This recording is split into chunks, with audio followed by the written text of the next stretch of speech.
Saya kedatangan tamu yang teristimewa, ya. Jadi beliau ini memang sudah dua sosok yang memang sudah lama saya inginkan jumpa langsung. Karena saya belum pernah bertemu langsung sama dua sosok ini. Dua sosoknya ada di samping saya ini. Saya masih tutupin dengan masker. Beliau adalah yang pertama adalah Profesor Dr. Bustami Rahman MSc, Guru Besar Sosiologi Universitas Bangka Belitung. Selamat sore, Prof ya.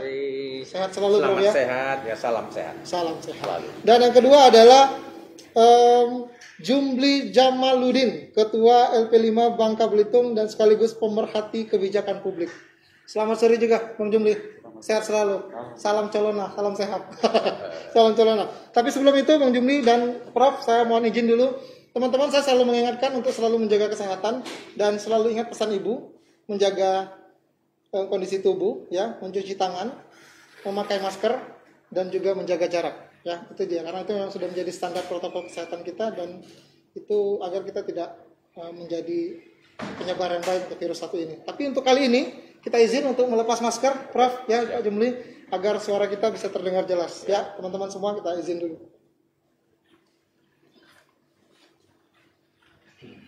Baik, Prof Bustami, Bang Jumli, saya ucapkan terima kasih dan selamat datang di Dialog Ruang Tengah. Semoga nyaman dan betah duduk di kursi Dialog Ruang Tengah. Dialog Ruang Tengah Bang Kapos ini. Tapi sebelum itu, Prof, seperti biasa kami selalu meminta kepada tamu-tamu kami untuk menyapa penonton yang ada di Dialog Ruang Tengah. Silakan dulu terlebih dahulu untuk Prof. Ya, terima kasih Mas. Tadi saya ingin menyapa Assalamualaikum warahmatullahi wabarakatuh. Waalaikumsalam. Mudah-mudahan temuan kita ini bermanfaat untuk kita semua, baik untuk kami sendiri dan juga untuk khalayak ramai. Terima kasih. Ya, terima kasih. Bisa langsung Bang Jumli, silakan Bang Jumli. Assalamualaikum warahmatullahi wabarakatuh. Salam sejahtera untuk kita semua. Selamat sore kepada pemirsa ya. Ya, pemirsa Bangka Pos. Dialog Ruang Tengah. Dialog Ruang Tengah.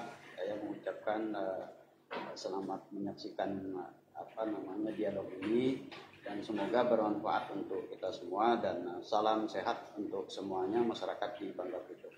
Amin. Salam sehat ya. Selalu ingat pesan Ibu.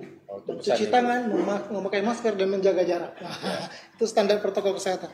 Dok, kita langsung ke ini tema kita. Saya langsung mau tembak Prof ya. Prof, soal dengan kondisi ya. Saya langsung pengen ngobrol banyak soal perubahan perilaku kita semasa pandemi ini sendiri. Prof melihatnya seperti apa? Ya, sebenarnya kalau kita lihat keadaan setelah berjalan sekian bulan, sebetulnya perilaku itu tidak banyak. Kita bisa membedakan antara apa perilaku yang di kota dan di desa.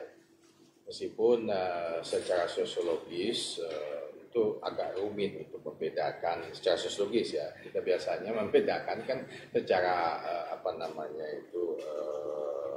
tempat, lokasi, secara lokus.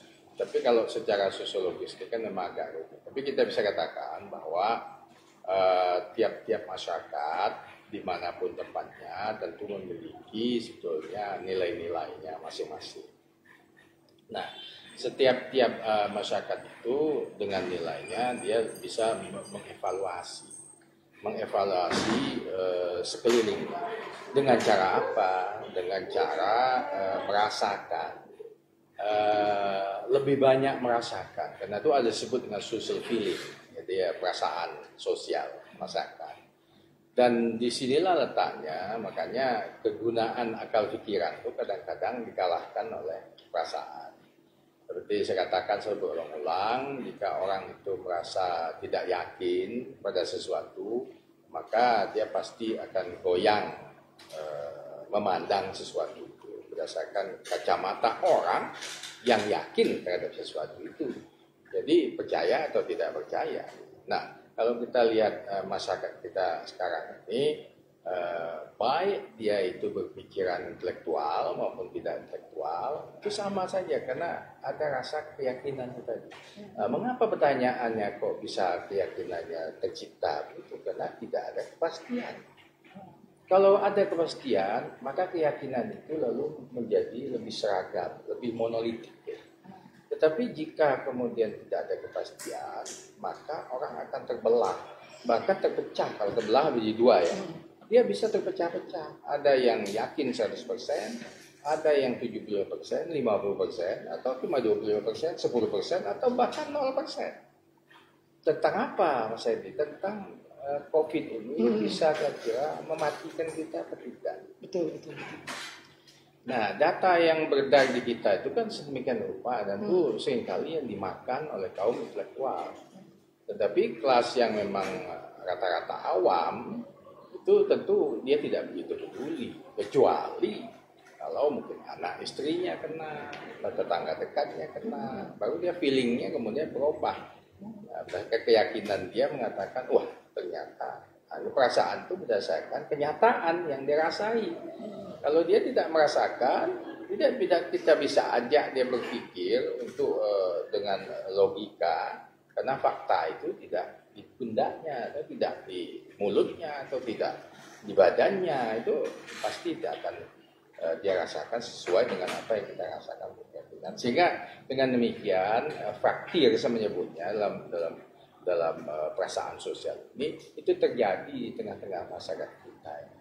Nah, untuk menyatukan itu makanya perlu sosialisasi yang terus-menerus. Saya sudah kasih tahu di beberapa tempat tuh, kalau kita mau kasih sosialisasi mau yang konsisten lah.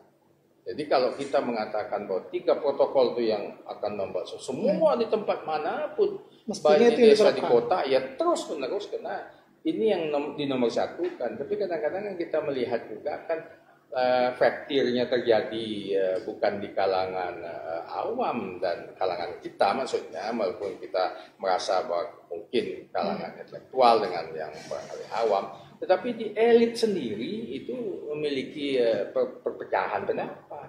Pemahamannya pun beda-beda. Beda-beda, karena itu kebijakan publik yang diambil nanti bisa dijelaskan oleh Pak Jumli itu juga lalu bermacam-macam. Jadi barangkali bisa saja wali kota Pangkal Pinang berbeda dengan wali kota yang ada di Sawalunto. Itu berbeda lagi dengan wali kota di DKI. Itu pengambilan kebijakan publik. Dan ini membuat lalu masyarakat juga terpecah kembali kan? Iya, karena dia akan menilainya. Dia menilai dengan perasaannya. Nah, kalau begini caranya kan tidak perlu kita harus ikuti dong. Seperti saya ceritakan tadi, di mana tidak hanya masyarakat di pedesaan saja, tapi masyarakat di kelas elit yang kira-kira pendidikannya sama dengan saya pun punya pendapat yang berbeda. Dan itu penting sekali untuk biar nanti, karena ujung-ujungnya yang menjadi korbannya adalah masyarakat itu sendiri kan? Iya, itu sendiri pemahaman yang akan berbeda sendiri. Lah, jadi seperti katakan Mas di pertanyaan yang bagus tadi, konflik itu tidak hanya berada di tataran pikiran atau konflik terjadi di tataran fisik, tapi konflik juga terjadi di tataran perasaan. Gitu. Campur aduk jadinya kita debat. Iya, jadi ini satu hal yang memang sangat baru melanda masyarakat seluruh dunia ini, sehingga semuanya, karena sampai sekarang pun obatnya untuk virus itu belum ditemukan. Betul. Belum ditemukan. Kabarnya paling cepat akhir tahun ini atau awal tahun ini, tapi ada yang mengatakan ke pertengahan tahun 2021 atau akhir baru bisa ditemukan. Masih di awang-awang, masih belum pasti juga hal itu kan? Ya, itu sementara yang saya sebagai pengantar. Masih belum. Nah, kembali tadi Prof, sebelum menyinggung soal seperti itu, saya langsung tembak ke Bang Jumli. Bang Jumli, sistemnya sekarang sudah berjalan dengan baik atau belum? Iya. Kalau kita melihat dari sistem saat ini, saya kira memang sudah berjalan. Namun secara ini masih belum optimal, apalagi maksimal. Nah, inilah mungkin yang harus ada ketegasan dari pemerintah untuk betul-betul dilakukan secara optimal sistem yang sekarang dilakukan oleh pemerintah. Kenapa saya katakan demikian? Karena sistem sudah berjalan, seperti protokol kesehatan sudah berjalan, penanganan COVID juga sudah berjalan, dan juga himbauan-himbauan sudah berjalan. Nah, cuma memang pemerintah dalam hal ini, seperti saya sampaikan sebelumnya, kadang menjadi acuan masyarakat. Ya, pemerintah sendiri tidak memberi contoh kepada masyarakat. Misalnya oknum-oknum lah, Ya. oknum-oknum pejabat dan sebagainya tidak memberi contoh kepada masyarakat, sehingga masyarakat menjadi acuannya. Lah kami aja para petinggi-petinggi di pemerintah saja, misalnya baik itu di eksekutif, legislatif maupun yang lainnya, itu tidak memberikan contoh, padahal mereka menghimbau kepada masyarakat supaya untuk patuh protokol. Tapi akhir-akhir ini saya lihat sudah mulai pemerintah mempertegas imbauan-imbauan juga sebagai contoh untuk agar dapat menjadi contoh bagi masyarakat. Namun masih ada juga saya lihat sih oknum di pertama di baik itu eksekutif maupun di legislatif dan juga yang lainnya itu masih misal contohnya seperti melakukan DL. Sebetulnya DL itu harus dilihat di mana letak urgensinya. Kalau itu memang sangat penting untuk kepentingan masyarakat pada saat kondisi COVID, maka itu harus diutamakan.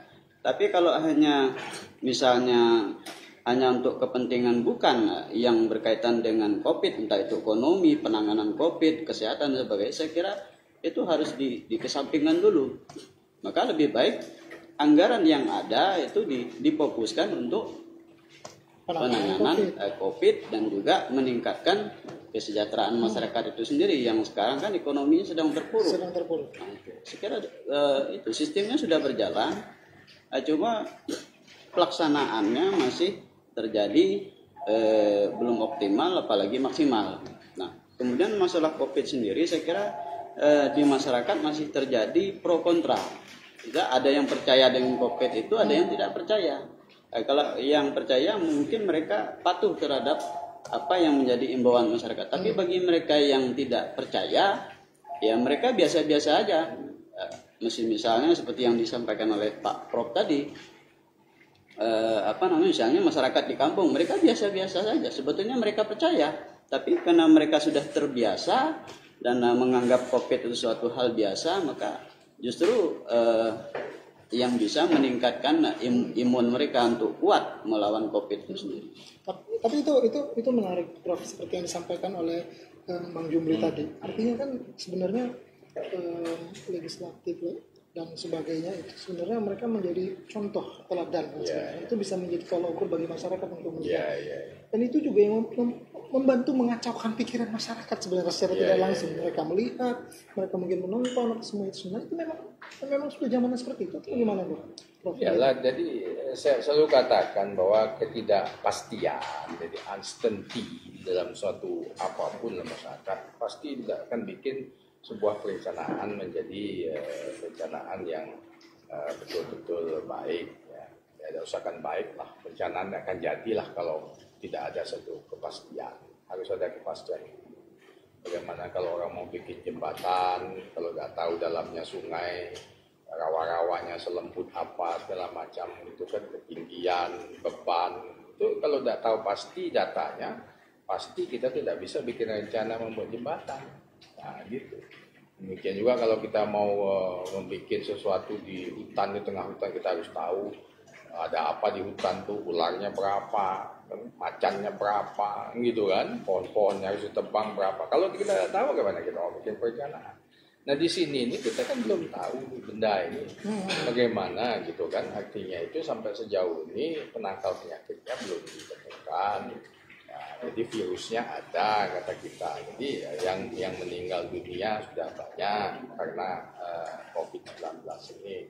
Tetapi ketidakpastian ini lalu membuat kita lalu seperti tadi, lalu berpisahlah pendapat-pendapat kita satu sama lain, berbenturan. Kita tidak usah akan ngomong di legislatif maupun di eksekutif. Di legislatif antar legislatif juga berbeda kan, eksekutif dengan eksekutif juga berbeda.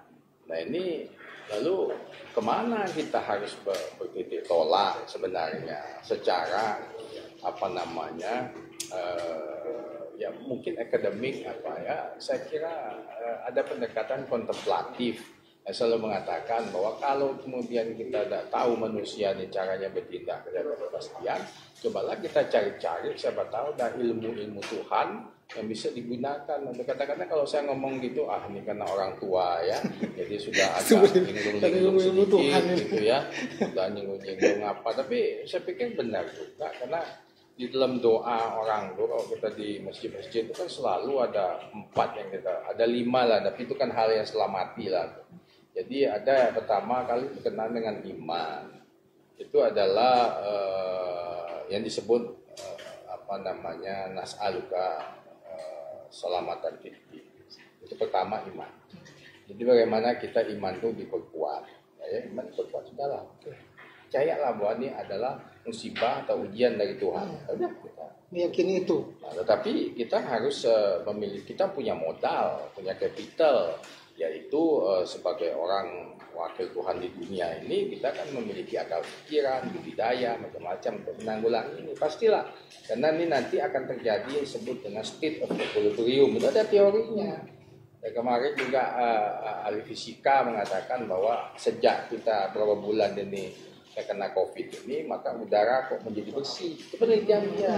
Langit menjadi lebih biru, air menjadi lebih bersih. Saya sampai nelpon teman saya di ITB kan, profesor fisika, apa benar karena memang ada teorinya. Kalau kami sosiologi, teorinya state of equilibrium. Jadi suatu ketika kalau ada seperti ini, pasti manusia memiliki usaha upaya untuk menangkalnya. Dia pasti merespons itu dengan segala daya. Dan itu akan terjadi nanti kembali lagi. Dulu kan penduduk kita, kata Malthus kan, bertambah derajat ukur ya, bukan hanya derajat tambah, tetapi dengan pikiran manusia lalu kita menemukan yang kita sebut sebagai keluarga berencana. Kemudian tadinya 45% turunlah menjadi 2,3%. Itu state of equilibrium, sehingga penduduk bisa nyaman kembali gitu. Hutan yang ditebang habis segala macam, kemudian lama-lama juga state of equilibrium, terjadi reklamasi, ditumbuhkan lagi gitu. Nah ini Tuhan itu memberikan kita cobaan. Bisa nggak kamu buatkan state of equilibrium yang baru dengan akal pikiran kan gitu. Nah, tapi kan karena sudah diajarin tadi satu iman, kita yakin itu kan cobaan dari Tuhan. Yang kedua, derajatnya ini semacam priority ini, maksudnya. Jadi satunya iman, kedua ini adalah meningkatkan yang namanya afiatan fil jasadi, apa gitu, menyehatkan jasad manusia. Jadi ini imunnya di nomor 2 letak setelah iman. Ini dalam doanya loh, kita selalu berdoa begitu, doa selamat namanya gitu kan. Itu ya, agama-agama lain juga punya lah begitu ya. Dan yang ketiga ini nanti adalah baru ilmu, karena itu nanti yang disebut ziyadatan fil ilmi, meningkatkanlah ilmumu, minta doa kepada ya Allah, doaku supaya ilmuku ditingkatkan. Baru yang keempat ini barokatan fil rezeki, baru rezeki. Rezeki ini kan ekonomi itu. Mengapa ekonomi ditaruh di nomor 1, nomor 2 paling tidak setelah iman, atau malah imannya tidak diberi, tapi ekonomi ditaruh di sini. Kalau kita lihat misalnya APBN untuk kepentingan COVID, ya itu berapa persen untuk yang afiatan fil jasad? Kalau tidak salah cuma berapa? 17 atau 23%. Sisanya itu lebih pada ekonomi. Kalau saya nyebut II jadi iman, imun, ilmu, ingin. Yang keempat ini ingin apa? Ingin ekonomi tumbuh tinggi, ingin pergi ke mall dibuka, ingin nonton bioskop 21, ingin macam-macam ke pantai, macam-macam ingin ini. Ini sebetulnya nomor 4. Nomor terakhir. Terakhir prioritinya. Mengapa kita kejar ini? Sehingga dia memakan APBN sampai sekian puluh persen dibanding ya apa namanya tadi yang ini tadi ya. Jadi kalau kita lihat ini priority, makanya kita harus ini dulu, tangani dulu, dan ayo kita ini. Kalau ini misalnya kita lakukan selama 3 bulan terus-menerus, apakah kita mati dan kita bodoh? Ini pertanyaannya kan. Ternyata tidak. Zaman Jepang itu saya diberitahu oleh orang tua kita lebih gawat lagi karena beras tidak ada. Beras diambil sudah di Jepang. Kalau kita punya beras 1 guci di dapur kita, mak saya cerita, Itu Jepang tahu, dia ambil untuk serdadu Jepang. Kita tidak boleh makan beras. Kalau kita makan apa? Ubi kayu. Kalau di Bangka ini kita makan ubi kayu, bijur, macam kita makan empek-empek apa tidak mati kita. Walaupun tidak makan nasi itu kan peradaban Jawa kan. Di Bangka ini bukan peradaban nasi, kita tidak bisa nanam beras kok. Tapi ubi kayu apa cukup itu karbohidratnya bagus, semuanya ikan banyak, otak berjalan kok, tidak ada masalah. Nah sekarang kita bodoh Prof, kan tanya, wah kami itu saya bilang di tahun 64, 65, 65, 66 itu tidak sekolah selama 1 tahun karena akibat politik aja. Ya enggak? Tidak ada masalah, toh saya jadi profesor juga. Ya enggak? Tidak ada masalah. Padahal tuh hanya Indonesia kena itu. Negara lain enggak. Jadi mereka lebih pintar kan dari kita. Enggak juga. Jadi yang penting tuh sehat dulu. Berarti penting sekali 4I itu tadi. Iya. 4I tadi sebenarnya harus menjadi prioritas dan pengawasan kita semua. Ya, prioritas. Jadi iman, Imun, ilmu, ingin. Ya, yang penting jangan ingin dulu di atas. Tapi Oh. iman dulu harus diperkuat. Iya. Begini ya. Nah, saya kembali ke Bung Jumli. Bung Jumli,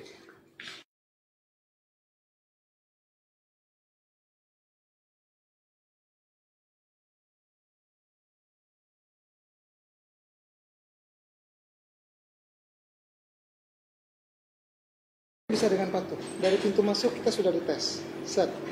Masuk pakai masker nggak boleh masuk. Yang pakai masker boleh masuk. Di dalam pun kita dilihatin. Yang pakai masker nggak pakai masker selalu diingatkan. Sementara di luar, di lingkungan kita itu nggak seperti itu. Menurut Bung Jumli ini apa yang salah sebenarnya? Sebenarnya itu bisa berarti kan? Artinya bisa kan sebenarnya itu kan?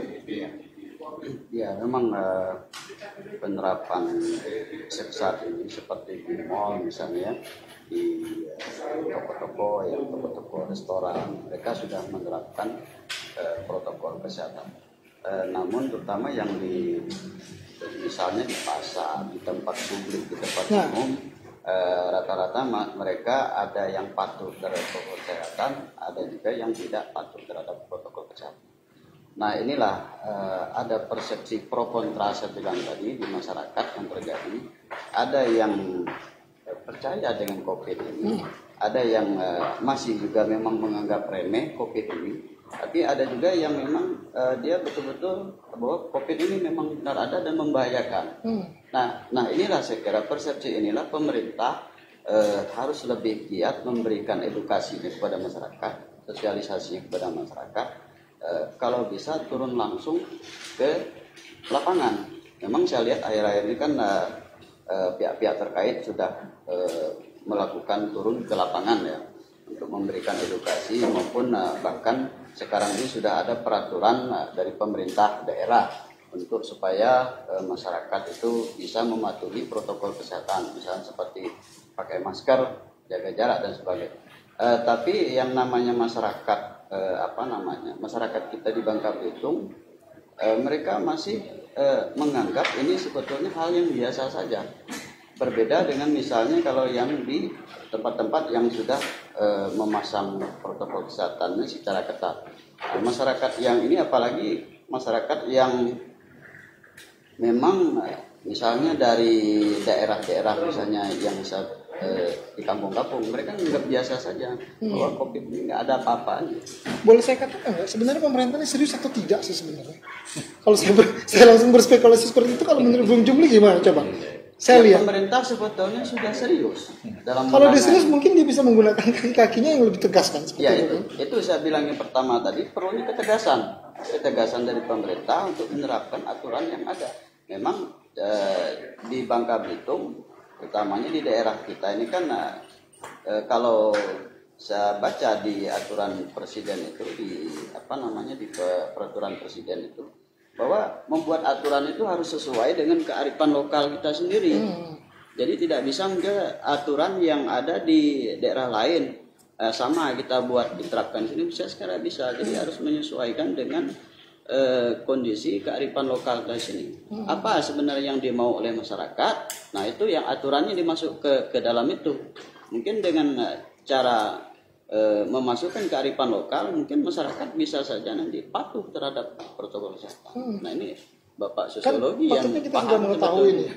Prof juga pasti sudah tahu ya. Iya. Pemerintah Kota Pangkal Pinang khususnya itu memang sudah menerapkan. Bagi yang tidak ada masker nanti kena push up lah atau kena sanksi apalah seperti itu kan. Kemudian tetap di jalan-jalan seperti itu. Nah, kalau faktanya, tapi di jalan-jalan kita masih bisa melihat kan? Ya itu. Iya kan? Sorry, saya tambahkan lagi. Nah inilah saya bilang tadi memang di di petinggi-petinggi kita, pemimpin-pemimpin kita, baik itu di legislatif, di eksekutif dan sebagainya, itu harus bisa menjadi contoh untuk masyarakat itu sendiri. Nah masyarakat yang sering saya dengar di lapangan, yang saya pantau di lapangan itu bahwa gimana kami mau patuh dengan protokol kesehatan, ya yang mereka di atas saja nggak patuh, malah misalnya jalan-jalan seenaknya, DR seenaknya, padahal ini dalam kondisi COVID. Nah ini kalau menurut saya yang menjadi sehingga masyarakat di lapangan itu misalnya di pasar mereka masih menganggap remeh itu dan mereka aja tidak apa-apa kan itu. Jadi kesannya mereka Ika ada pakai, kami tidak pakai. Nah, Kan kurang lebih begitu kan bahasanya. Nah ini saya kira yang harus harus menjadi evaluasi pemerintah kita dan juga pihak terkait lainnya, hal-hal yang semacam ini sebagaimana supaya masyarakat kita memang betul-betul patuh terhadap protokol. Kalaupun ingin menerapkan kenormalan baru yang namanya new normal, saya kira jangan setengah-setengah. Lakukan aja jangan nanggung gitu. Jangan tanggung-tanggung. Kalau emang ingin merubah situasi itu menjadi kenormalan baru, ya sudah lakukan. Ini kan masih antara ya dan tidak. Itu. Dan kembali lagi ke Prof tadi. Ini masalahnya pasti sebenarnya Prof. Iya, jadi begini ya. Kalau orang itu seperti tadi kata ditanya itu pertanyaan yang bagus dari Mas Edi ya. Artinya apakah pemerintah kita ini serius? Ya. Sebenarnya kalau dilihat itu iyalah, artinya lucu juga kalau pemerintah tidak serius sudah sedemikian rupa. Kan? Ya. Mereka tahu ngerti lah ini orang-orang pemerintah kan yang mewakili kita di eksekutif maupun legislatif, mestinya dia serius. Tapi mengapa dia kok jadi begini?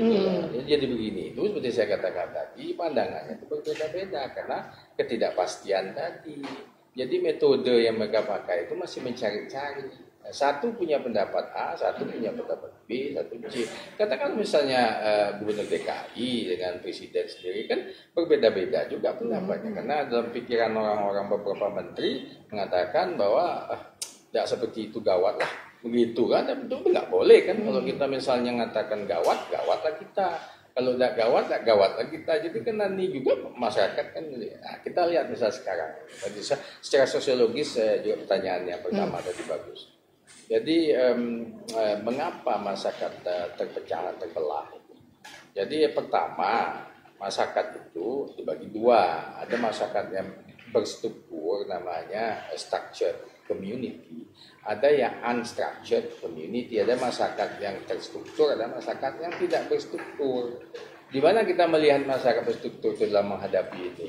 Misalnya kita di kantor seperti ini kan berstruktur, PNS berstruktur, tentara berstruktur, polisi berstruktur, apalagi BUMN berstruktur, sekolah-sekolah berstruktur, itu bisa diatur.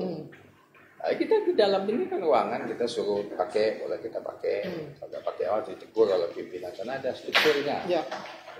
Begitu keluar dari sini kita berhadapan dengan masyarakat tidak berstruktur. Berapa Prof orang nanya ke saya jumlahnya orang yang berstruktur itu? Paling banyak saya menghitung dengan anak cucunya 30% dari seluruh penduduk. Itu yang berstruktur? Wah, yang berstruktur. Yang tidak berstruktur 70%. Begitu yang berstruktur tadi pulang ke rumah, dia bertemu lah di masjid, di pasar, di jalan, di kebun, segala macam. Yang tidak berstruktur 70%. Menang mana? Ayo. Ya enggak? Menang mana? Kamu bertutup, dia beludah misalnya segala macam. Kan pasti kan kalau kita bersyukur ya enggak, nah besok lagi mungkin kita tertular masuk lagi ke kantor kita. Jadi karena itu tadi kan. Jadi secara sosiologis saya melihatnya jika kita tidak konsisten melakukan kebijakan publik itu tidak akan jalan tuh, harus satu kata. Jadi kalau diserahkan komandannya kepada Doni misalnya, Doni diserahkan oleh presiden, kerjakan, kita semua ikut, baik presiden sampai kepada tukang beca. Harusnya ngikut semua. Jangan ada suara lain mestinya kan. Dan itu tadi pilihannya lalu itu tadi karena tidak ada metodenya Jadi Prof melihat bahwa sampai detik ini memang itu belum ada. Lah itu metode Tuhan tadi dipakai. Itu makanya aku Jadi bilang ujung-ujungnya metode Tuhan yang dipakai tadi. Pakai 4I itu. Itu beres lah. Jadi kalau kita mau prioritas duit juga di situ letaknya. Jadi katakanlah duit itu 80% untuk kepentingan Covid. 20% untuk yang ingin-ingin itu. Ya enggak, pendidikan juga diperhatikan sedikit utamanya. Kalau itu terjadi, kita sepakat, saya kira di tengah ketidakpastian, pastian siapa sih? Kalau bukan kepastian kita yakini, ya kan begitu. Ya udah inilah. Ternyata itu didukung oleh para ilmuwan yang teori kontemplatif saja itu. Nah, bahwa kita lebih bagus memperhatikan ini dulu, penyakit ini dulu yang berarti boleh saya katakan sebenarnya kita dalam kerangka ketidakpastian ini, Pak. Lah memang dalam kerangka ini ketidakpastian, tapi kita harus... Kita ini bingung sendiri sebenarnya. Lah sebenarnya bingung sendiri karena kita tidak menemukan kontemplasi kita. Kalau kita sudah ketemu sebenarnya, oh ini, mari kita jalankan. Gitu. Bisa ternyata. Dan itu didukung oleh ilmuwan. Bukan tidak didukung oleh ilmuwan. Siapa yang mau mati kan tidak mungkin lagi. Tapi kalau ada yang mengatakan, dokter sendiri bisa berkelaru. Ya, ada dokter yang mengatakan, ini tidak perlu obat pun bisa sembuh. Dulu bahkan menteri kesehatan sendiri bilang seperti itu. Sekarang mungkin tidak lagi. Tapi banyak para dokter juga tidak terlalu memperhatikan. Jadi dia mengatakan pokoknya, tapi dia mengatakan ini tergantung pada imun. Benar. Teori saya tadi, Pak, teori kontemplatif. Teori Tuhan tadi. Iya kan, imun kan nomor Saya satu. setuju sekali dengan teori Tuhan. Siapa yang punya imun kuat ya bertahan, tapi jangan menggunakan herd immunity, artinya mana yang kuat seperti yang hebat itu akan bertahan, yang tidak hebat akan mati sendiri, jangan begitu dong.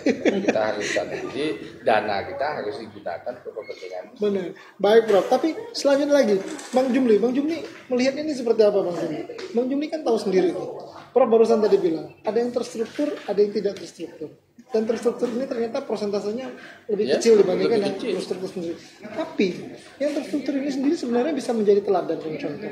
Contohnya Bung Jumli tadi menyebutkan masih ada saja yang DL keluar, yang sebenarnya ya Anda perlulah pergi, bisa juga pakai meeting Zoom atau online, daring dan sebagainya, tapi tetap dipaksakan. Ini sebenarnya ada apa dengan?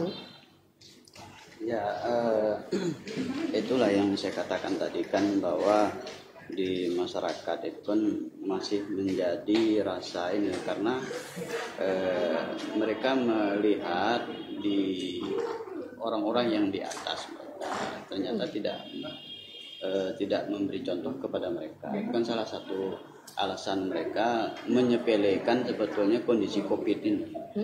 Maka sampai ada yang pro kontra terhadap COVID itu sendiri. Nah inilah yang harus sebetulnya menjadi PR pemerintah maupun pihak-pihak yang terkait di Bangka Belitung ini, bagaimana mencari solusi permasalahan ini yang pro kontra ini agar betul-betul bisa ada penyelesaiannya dan masyarakatnya sendiri bahwa COVID itu memang betul-betul serius ada. Tapi saya sampaikan tadi, kalau memang pemerintah ingin melaksanakan ataupun merubah kondisi dengan new normal tadi atau kenormalan baru, ya sudah lakukan saja, jangan ragu-ragu.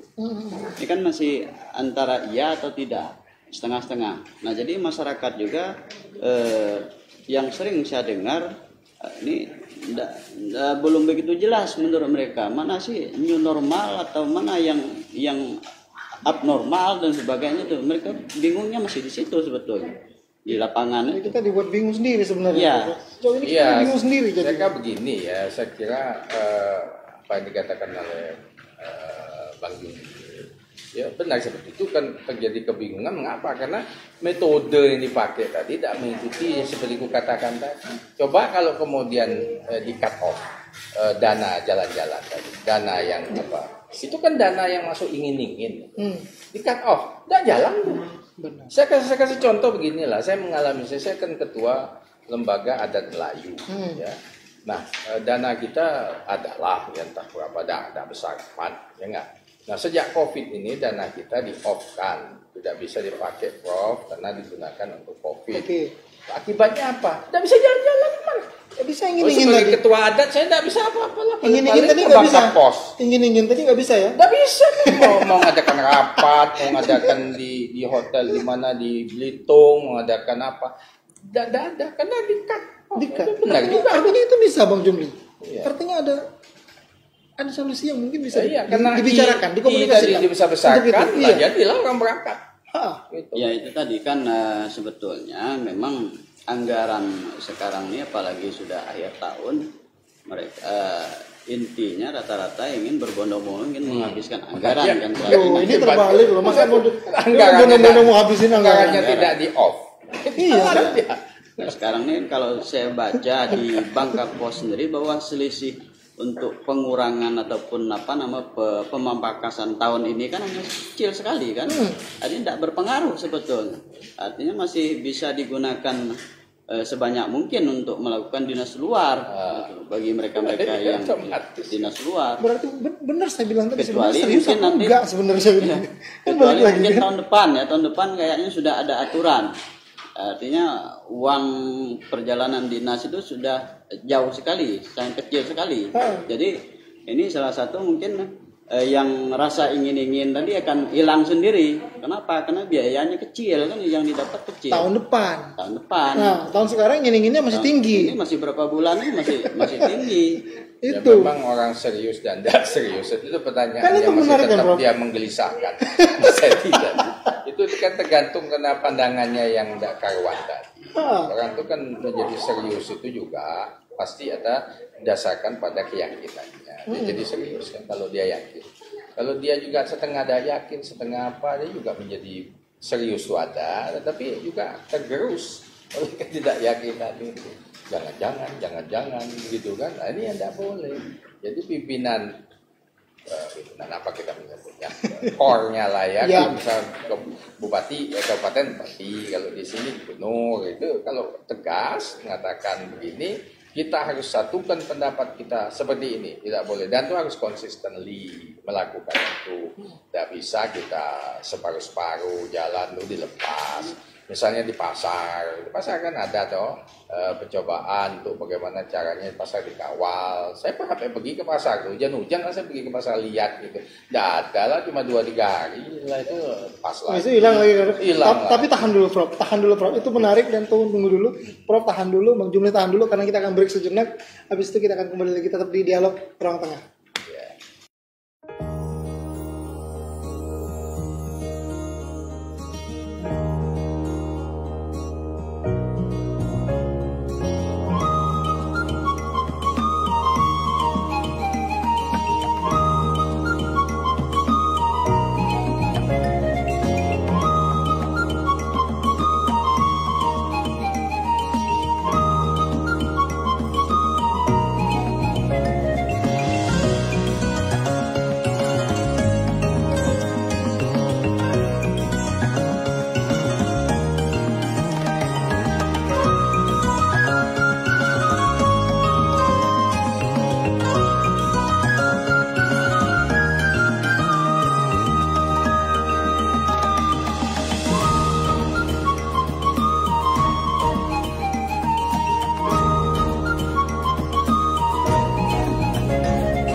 Baik, terima kasih sudah setia di dialog ruang tengah hari ini bersama Prof.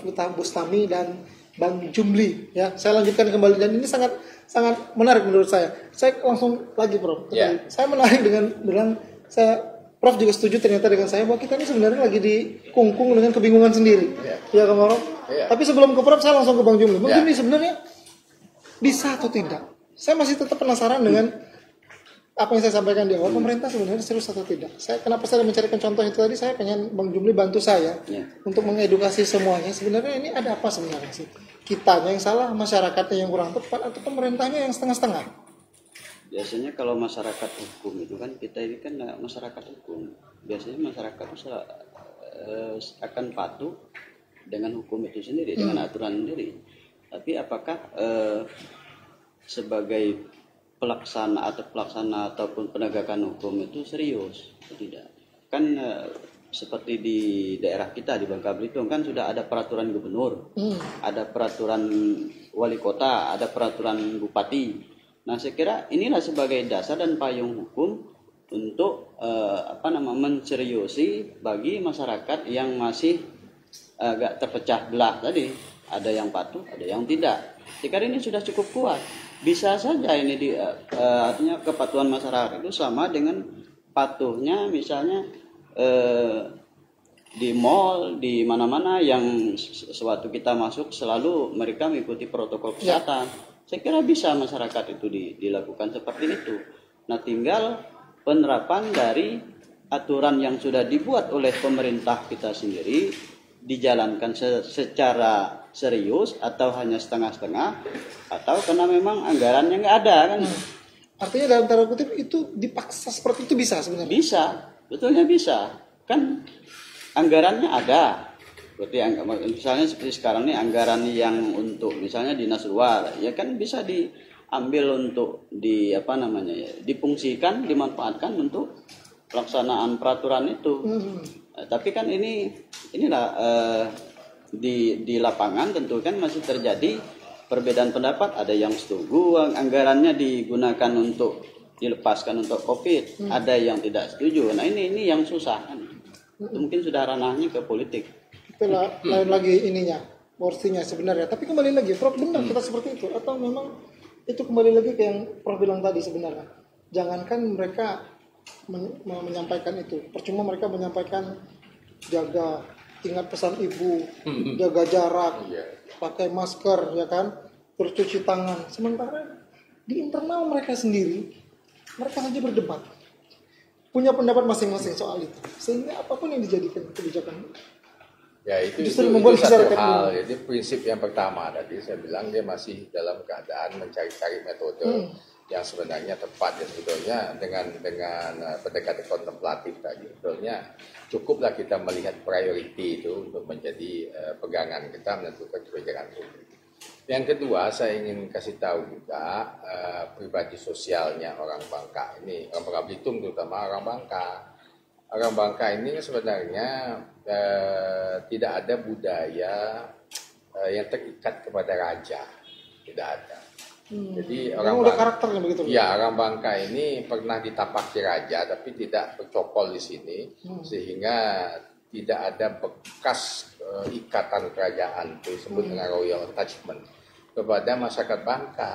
Nah, Belitung ada sedikit. Tapi kalau di sini memang tidak ada. Lain dengan di Jawa. Jadi kalau di Jawa itu dilepaskan, misalnya rajanya jadi gubernur, adat istiadat Jawa itu masih raja itu masih terikut, berarti penghormatan, ada apa, ya kan segala macam itu masih mereka ikuti karena ada nilai-nilainya yang hidup terus. Seperti ini boleh saya katakan ini mempengaruhi tingkat kepatuhan. Oh jelas, jadi saya sudah cerita sama Pak Kapolda bahwa orang Bangka ini dia patuh pada kekuasaan saja, sebetulnya kekuasaan yang real. Dan kita punya kekuasaan real. Saya memang sebagai ketua adat kan, itu kekuasaan real tidak di saya kan. Itu kekuasaan real ada di gubernur. Gubernur, ada Kapolda, ada jaksa, ada macam-macam lah kan di situ. Dan ini bisa digunakan untuk menertibkan seperti yang diinginkan Mas Edi tadi. Asal kita konsisten. Nah, kalau kita sudah percaya bahwa COVID dulu yang kita tangani, mari kita pasar kita awasi dengan ketat. Jalan kita. Tapi ternyata tadi kan jalan tadi yang kita ceritakan tadi kan. Ini karena apa? Karena orang di sini ini kalau misalnya dibiarkan, dia Udah dia liar lagi. tidak bisa. Karena itu tadi kan ikatan budayanya tuh yang mengikat dia. Kalau orang Jawa kan lah ngerti lah bagaimana caranya. Karena memang dari dulu dia dikungkung oleh adat raja kan. Berarti memang benar, berarti memang sudah dari garisnya memang kita memang seperti makanya itu. saya guyon-guyon mengatakan kalau orang Jawa tuh dipangku mati. Kalau orang Bangka ini kalau kau pangku dia pingsan, mati dia. Dia benar-benar merasakan kalau tidak nyaman bangun dia. Tidak mau, kok tidak ada apa-apanya. Nah, itu pintar orang Bangka itu. Karena memang mereka orang frontier, orang tidak ada ikatan kepada budaya raja-raja nggak ada di sini. Dia orang bebas saja. Orang bebas saja. Kalau kita aja jadi gubernur, ada kawan kita, ketemu kita, dia pukul dari belakang. Cek, nah, jadi gubernur, taipau kan ada gitu. Iya dong kan gitu. Ayo pula jadi gubernur. Dia tidak peduli, dia kan kawan. Gitu. Tapi kalau di Jawa tidak boleh gitu. Nanti ada Dia harus begini dulu. ada tata tertib rajanya gitu loh. Itu bedanya. Jadi bagaimana kata Pak Kapolda? Ya itulah konsistensi untuk melakukan pendekatan. Jadi mereka tunduk pada kekuasaan. Ya asal kita kuasa dan kita kuat, dia akan tunduk. Tidak usah pakai basa-basi dengan orang Bangka. Dan artinya sebenarnya apa yang sistem yang Bang Jumli di awal tadi bilang itu sebenarnya sudah baik, bisa dilaksanakan. Bisa. Kan begitu. Bisa, ada konsisten. Ya kan? Sejak awal kan saya bilang sistemnya sudah berjalan. Cuma memang tidak optimal. Iya, makanya dia serius, tapi tadi itu serius di dalam willing. Willing itu niat saja. Serius niatnya tuh, mau serius. Tapi begitu di jalan, nah ini ada bilang duitnya kan cuma sekian. Mana cukup. Lelah dia. Ini Bang Jumli tugasnya kalau gini-gini. Memperhatiin yang begini-begini. Kita tidak ngikutin ini kalau duitnya cukup. Ya, sebenarnya untuk menerapkan kekuasaan seperti apa yang disampaikan oleh Pak Prof tadi, ya cukup dengan itu peraturan payung hukumnya kan sudah ada. Peraturan gubernur, peraturan kabupaten, dan peraturan di wali kota dan sebagainya kan sudah ada. Nah, inilah yang harus difokuskan untuk artinya diterapkan ke masyarakat secara serius. Kan kadang nanti bulan ini misalnya bulan berikutnya nggak ada, masyarakat sudah lupa kan, kita ini cepat lupa, kadang pura-pura lupa. Hari ini patuh, besok sudah nggak patuh. Santai lagi dia. Mengapa begitu? Karena saya selalu menjawab mengapanya ya. Karena itu memang peradaban kita baru sampai di situ. Kalau misal peradabannya tinggi seperti di barat sana, mereka bisa ngatur dirinya sendiri. Dia tahu betul kalau ini salah, tidak salah. Ada polisi, tidak ada polisi, kan jalan raya beres-beres saja. Ini kalau ada polisi baru kita beres, tidak ada polisi tidak beres. Kan begitu. Jadi masih dalam taraf begitu. Jadi konsistensi menjadi penting. Nah, Bang Jumli, lalu siapa sebenarnya yang paling bertanggung jawab untuk kembali meningkatkan paling tidak keseriusan ini? Ya, saya kira kita semua sebetulnya, selain dari pihak eksekutif, legislatif, juga termasuk masyarakat itu sendiri. Nah, oleh sebab itu saya kan selalu bilang setiap membuat aturan apapun ataupun dalam kegiatan apapun, libatkanlah tokoh-tokoh masyarakat, lapisan masyarakat yang ada di bawah ini, sehingga mereka tahu apa sebetulnya permasalahan yang di bawah yang harus nanti diterapkan, membuat aturan untuk masyarakat. Kalau tidak dilibatkan, mereka kan tiba-tiba langsung diterapkan. Mereka kan agak bingung juga gitu kan? Nah, ini sebetulnya dalam membuat SOP pelayanan publik itu, maka harus melibatkan lapisan masyarakat, tokoh masyarakat. Itu sudah diamanahkan oleh undang-undang, bukan saya yang bilang kan itu. Kira itu sudah bagus sebetulnya. Undang-undang mengatakan setiap membuat SOP, membuat peraturan dan sebagainya yang kaitan dengan pemerintah, pembangunan pemerintah dan masyarakat harus libatkan masyarakatnya sendiri, perwakilan masyarakatnya. Sistem sudah jalan, Prof. Ya kan, sistem menurut Bang Jumli sudah jalan. Memang konsistensinya yang belum ini sendiri. Nah, ini menurut Prof, kalau kita menunggu orang serius dalam tanda kutip, karena memang karakter masyarakat kita ini adalah Prof bilang bukan tidak seperti orang Jawa. Lantas apa yang harusnya kita lakukan masyarakat sendiri? Nanti abai sendiri loh, Bro. Iya, jadi saya ingin jelaskan. Sistem itu kan dengan orang itu kan dia saling berhubungan. Siapa yang menciptakan sistem? Orang, manusia itu. Kemudian setelah manusia menciptakan sistem, sistem itu lalu mengkungkung manusia itu untuk ikut kepada sistem itu.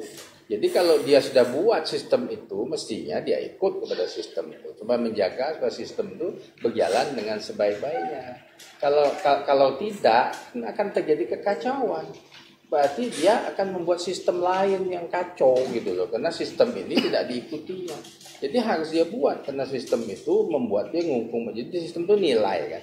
Sistem nilai dibuat supaya dia ikut juga. Walaupun kita yang membuat, kita harus ikut ya. Kalau tidak kan dia dikacau. Kalau dia membuat sistem lain yang agak kacau di luar, sehingga sistem yang besar tadi tidak dipakainya. Jadi kita harus tunduk semuanya, baik eksekutif, legislatif, tentara, polisi, BUMN, PNS, apapun, dan rakyat-rakyat di pasar-pasar semua harus ikut pada sistem yang kita buat. Nah, karena itu memang kita suka ya kalau misalnya sistem dibuat, misalnya undang-undang sekarang ini dipertanyakan dulu lah, apakah benar apa tidak ini, apakah perlu ke MK apa tidak. Bagus lah itu mekanisme yang membuat nanti supaya sistem itu bisa kita taati bersama kan. Nah, jadi kalau kita kembali lagi ke tadi, kalau kita tidak hanya sebenarnya serius apa tidak kita mau melakukannya ya. Nah kadang-kadang serius itu kan mentalitas itu. Jadi intelektualitas kita udah bagus, mungkin moralitas kita bagus, tapi mentalitas kita disiplin. Orang yang membuat orang disiplin itu kan harus disiplin dulu. Yang nggak dan tuh harus terus menerus dilakukan. Kalau anak kecil mau buang sampah tuh tangannya kita bawa sampah tuh ambil bawa ke tempat sampah taruh. Besok diulangi lagi dia buang sampah sembarangan, ambil lagi tangannya, taruh lagi buang tempat sampah. Mungkin sebulan kita lakukan begitu, baru dia terbiasa. Mau nggak kita melakukan gitu? Kan orang sini bilang tak pati kawah udah. Ngacau tak sudah lah kendang lah. Ya udah gaji ke kecil apa hajem tuh kan suka begitu kita tuh. Kembali lagi ke karakter sebenarnya. Betul, itu mentalitas. Itulah mungkin ya Prof ya yang untuk masyarakat kita ini harus berulang-ulang memang terus. Ada kalimat bahasa tugil itu sebetulnya keluar dari bahasa dia tugil ya.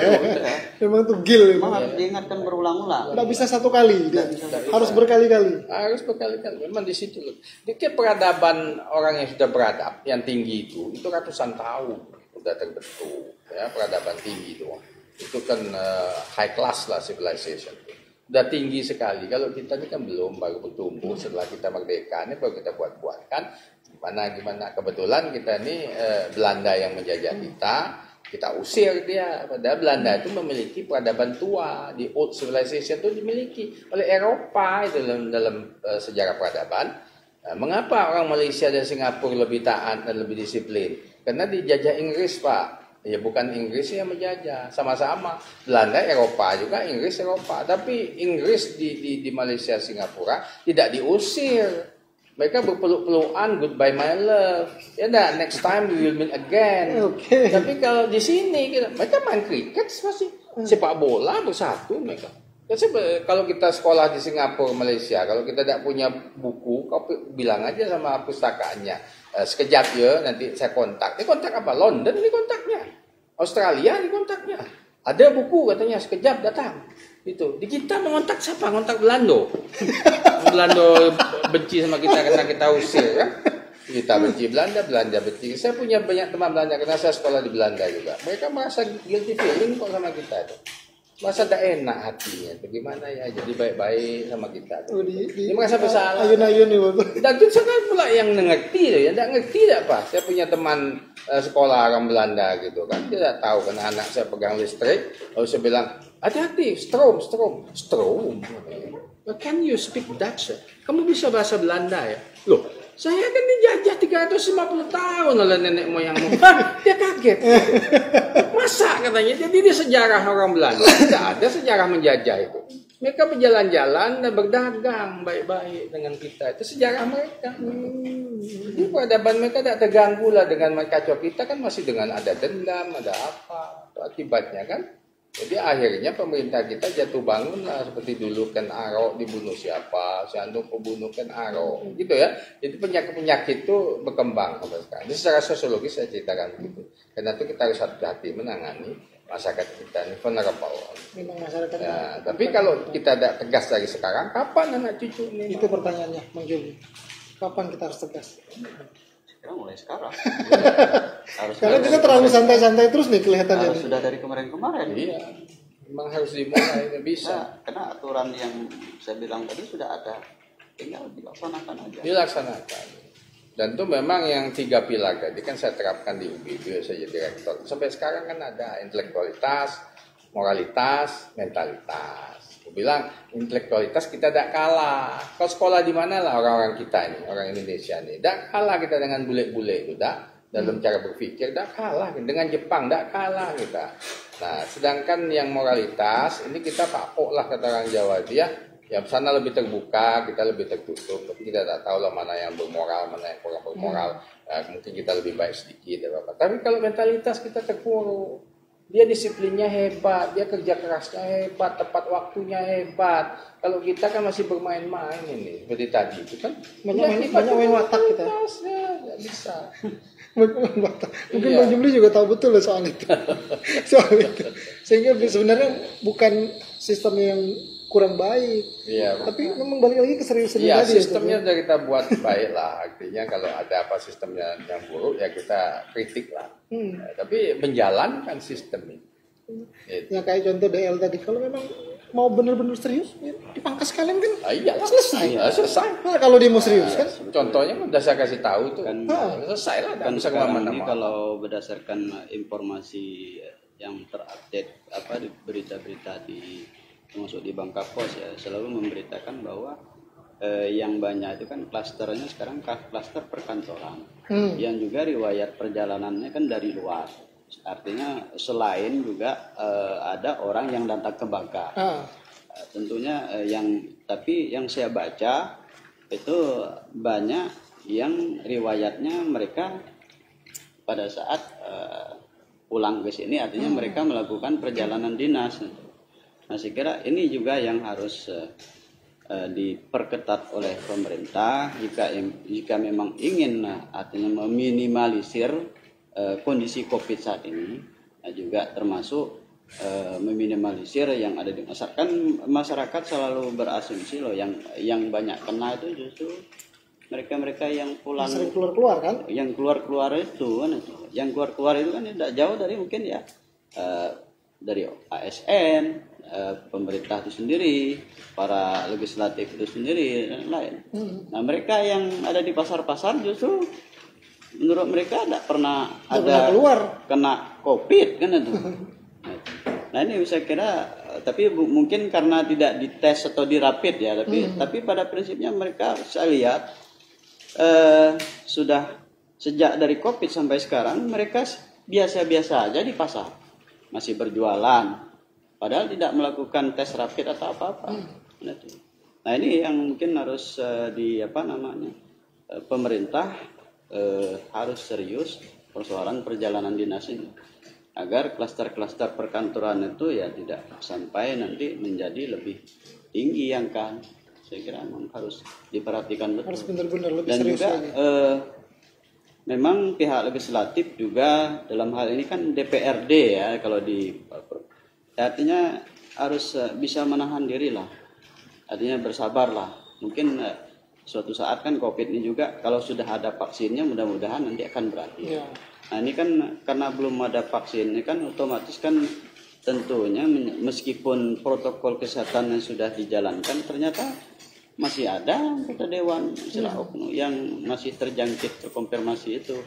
Nah, ini saya kira yang betul-betul harus diperhatikan oleh pihak pemerintah dan juga legislatif supaya hati-hati betul untuk perjalanan dinas.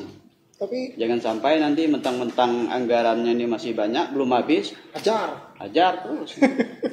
ajar terus. Oke, tidak masalah. Masyarakat saya kira tidak masalah. Yang saya dengar masyarakat di bawah itu nggak masalah, mereka mau kemana aja silakan. Tapi pulangnya jangan bawa amak katanya kan itu. Pulang jangan bawa ama. Bisa dak kan gitu bahasa kan? Baca Bisa dak. pasti. Bisa. Iya, otomatis itu. Jadi itu tergantung tadi anggaran tuh lah. Kalau memang dia off kan ya susah. Karena dia akan menghabiskan anggaran itu sampai akhir tahun. Harus habis, kalau udah habis nanti dianggap tidak bisa pakai anggaran. Rugi lah mereka merasakan begitu. Apalagi perjalanan dinas itu paling empuk kan. Perjalanan itu paling empuk sebenarnya. Iya. Tapi bisa di-cut kata Prof. Iya. Kata Prof itu bisa di-cut menjadi salah satu alternatif solusi terbaik untuk memotong sistem itu ya biar lebih mudah lagi kan. Karena toh tujuannya adalah untuk mencegah penyebaran virus ini menjadi lebih baik lagi kan. Ingin itu udahlah dikecilkan. Itu kan termasuk ingin jajan. Karena memang tidak bisa dipungkiri ya benar ya Prof ya. Iya. Ingin ya tetap. Iya. Kita nggak bisa bohong itu soal itu. Tidak bisa bohong. Seperti itu lagi.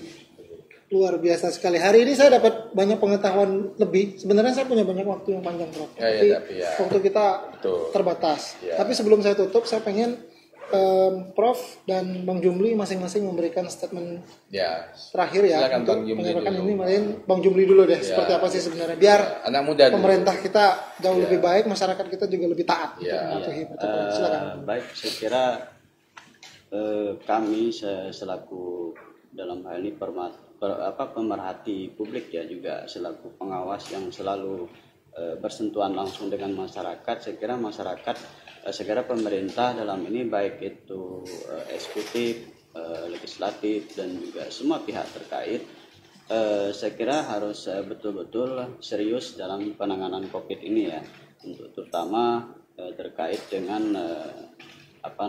penanganan jangan sampai terkonfirmasinya khususnya di Bangka Belitung yang sebelumnya sudah termasuk daerah yang sangat aman-aman, tapi sekarang sudah mulai meningkat karena banyak yang dari klaster perkantoran yang saya baca dan saya dapatkan informasinya.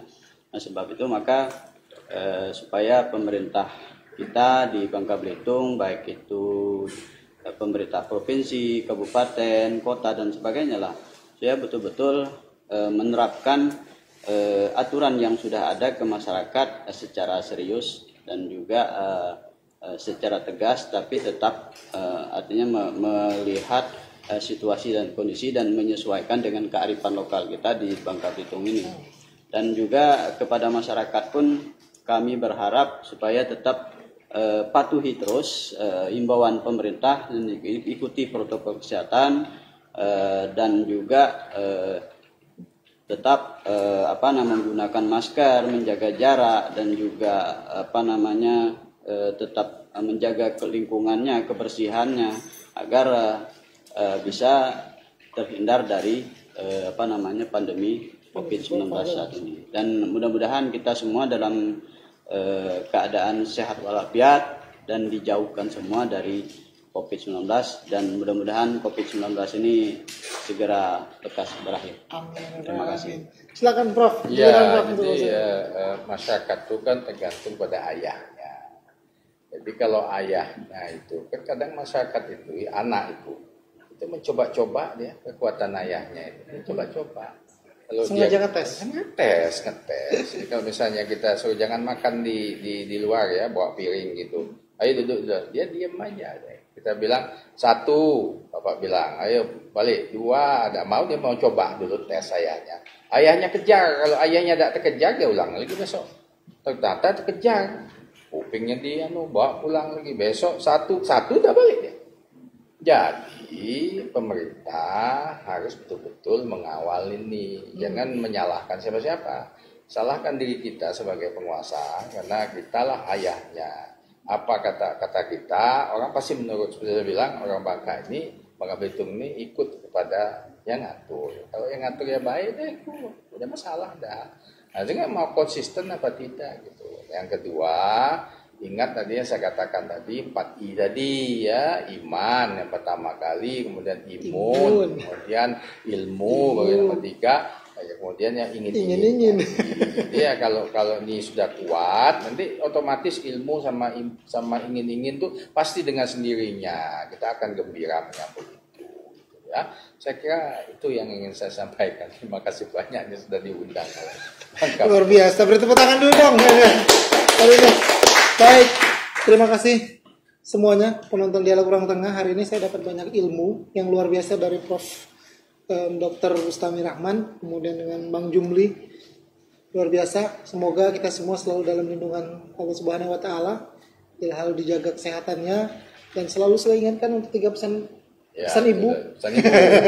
Pesan ibu selalu memakai masker, mencuci tangan dan menjaga jarak. Seperti kita menjaga jarak. Tapi benar, saya juga mau ngambil sedikit, semoga pemerintah kita jauh lebih konsisten ya. Jauh lebih konsisten, jauh lebih serius, sehingga yang namanya anak-anak kan masyarakat ini anak-anaknya berarti kan anak-anak kita nih artinya kan dia pasti ngikutin. Ikut. Kalau dia tegas, jauh lebih tegas, jauh lebih ini, insya Allah nanti Bangka Belitung, Kota Pangkal Pinang jauh lebih baik lagi. Baik, sekali lagi saya ucapkan terima kasih Prof. Terima kasih Bang Jumli. Kita jumpa lagi. Saya di Junichiro, jumpa lagi di Dialog Orang Tengah. Wabillahi taufiq wal hidayah. Wassalamualaikum warahmatullahi wabarakatuh. Waalaikumsalam warahmatullahi. Masya Allah. Bagus. Oke, sip. Pembawa acaranya Ciamik.